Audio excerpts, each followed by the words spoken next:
पर कि भाई ये बताएं Fidel craft alkylation besides AlCl3 the other reactants, पूछ रहे हैं कि Al3 के अलावा कौन कौन से रिएजेंट हो सकते हैं. तो there are certain things that we really need to understand here. What are those? कि जब हम बात करते हैं फिनॉल की, तो ये लेट्स से हमारी फिनॉल है, ये फिनॉल है, ठीक, और इस पे जुड़ा है OH ग्रुप, ठीक है. अब जब हम इसकी रिएक्शन करवाएंगे, लेट्स से अगर मैं इसकी रिएक्शन करवाऊँ किसी एल्काइल से और साथ में ले लूँ मैं प्रेजेंस किसकी, AlCl3 की, वी ऑल नो ये क्या है, एक लुईस एसिड है, ठीक. And we have the phenol, phenol also work as nucleophile because it is electron rich. How that is possible? Due to presence of electrons. Now what it will go, it will react with these, and इसकी जो vacant orbital है जिसको बोलते हैं vacant p orbital, उसमें ये अपने electron क्या कर देगी, डोनेट कर देगी, जिसकी वजह से हमारे पास जो स्ट्रक्चर बनेगी वो कुछ ऐसी बन के आएगी, कुछ ऐसी A L H positive charge, ठीक है, और यहाँ पे होगा Cl Cl Cl negative charge. And now ये जो सॉल्ट बन के आया है, इस सॉल्ट ने क्या किया है, इस रिंग को डीएक्टिवेट कर दिया, डीएक्टिविटी, ठीक है. रिंग क्या हो गई है, मैं फिर से लिख देता हूँ, डीएक्टिवेटेड हो गई है. ऑन ड्यू टू डीएक्टिवेशन यहाँ पे जो रिएक्शन होती है, यानी कि एल्काइलेशन, आपको फिडेल क्राफ्ट वाला कभी भी देखने को नहीं मिलेगा, ठीक, और ना ही ये एनसीईआरटी में दे रखा है. तो यहाँ पे हमको समझने वाली बातें हैं, जो दो तीन बातें हैं उसके ऊपर हम थोड़ा सा ध्यान दे लेते हैं. ऑलराइट, अब यहाँ पे हम फर्दर चलते हैं कि हम समझेंगे कि भाई देखो ये सा वाली जो चीज़ आपको मिली ये तो पॉसिबल नहीं है. इन्होंने वैसे भी क्या पूछा है, एसाइलेशन पूछा है, तो हमारे पास एसाइलेशन का सिर्फ एक ही ऑप्शन बचता है, ये सवाल. तो इसी एसाइलेशन को हम यहाँ पे थोड़ा सा समझने की कोशिश करेंगे. ये तो ऑप्शन पहले ही घट गया, यहाँ पे अमोनिया है तो ये नहीं होगा, यहाँ पे फिर से वही आ गया CH3Cl, तो ये भी नहीं होगा. अब इसके केस में जब हम बात करते हैं तो यहाँ पर क्या होता है कि जब यहाँ पर रिएक्शन होगी, then further you will notice the similar thing.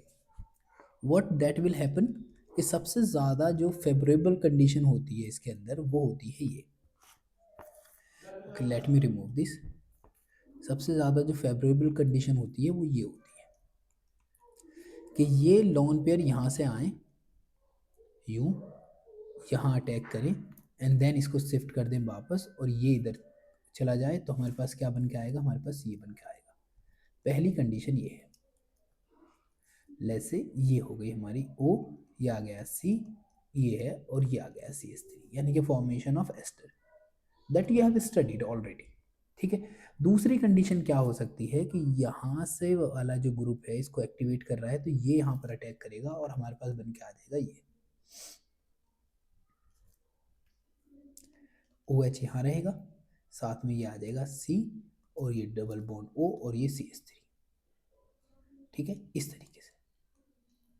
तो तुम्हारे पास एक तो बनने के चांसेस हैं इसके, और दूसरे बनने के चांसेस हैं इसके, ठीक. लेकिन ये जो वाले जो चांसेस होते हैं ये नॉर्मली इसलिए ज़्यादा फेवरेबल होते हैं because the condition always support in this condition, जिसको हम बोलते हैं एक तरीके से एसाइलेशन, ठीक. तो यहाँ पे ये प्रमोट कर रहा है एसाइलेशन को, that's why this reaction will take place most of the time, ठीक है. लेकिन अगर हम इस रिएक्शन को फर्दर आगे बढ़ाएं तो हम फ्रीडल क्राफ्ट ना बोल के इसको बोल देते हैं फिर फ्राइस रीअरेंजमेंट, ठीक है. और जब फ्राइस रीअरेंजमेंट होता है तो इसके लिए हमको फिर से लेना पड़ता है लुईस एसिड. जब लुईस एसिड होगा तो ये वाला जो ग्रुप है ये फिर बनाएगा दो कंपाउंड. एक कंपाउंड तो होगा तुम्हारा ये OH, और ये आ जाएगा ऑर्थो पोजीशन पे COCH3 की फॉर्म में, और दूसरा कंपाउंड होगा ये OH, और यहाँ पर आ जाएगा COCH3 की फॉर्म में. तो ये कहलाता है फ्राइस रीअरेंजमेंट, जिसमें ये होता है तुम्हारा माइनर हमेशा की तरह, और ये होता है तुम्हारा मेजर. ऑलराइट, तो इस तरीके से जो रिएक्शन यहाँ से स्टार्ट होती है वो होती है फ्राइस रीअरेंजमेंट. ठीक है। तो तुमको यहाँ पे एल्काइलेशन होता हुआ तो मिलेगा, लेकिन इसके बाद ये जो लुइस एसिड होता है वो वहाँ पर किसी अलग तरीके से यूज़ हो जाता है।